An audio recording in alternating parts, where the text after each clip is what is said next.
perkawinan kurang lebih 15 orang.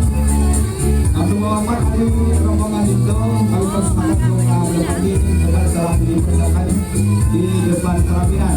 Dan khusus untuk ibu-ibu juga keluarga inti dari rombongan besan, kami persilakan untuk masuk ke dalam rumah.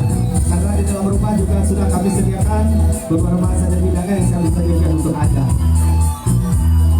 Yang berhubung cuacanya hujan, kita maklumi juga langsung saja untuk ibu dari keluarga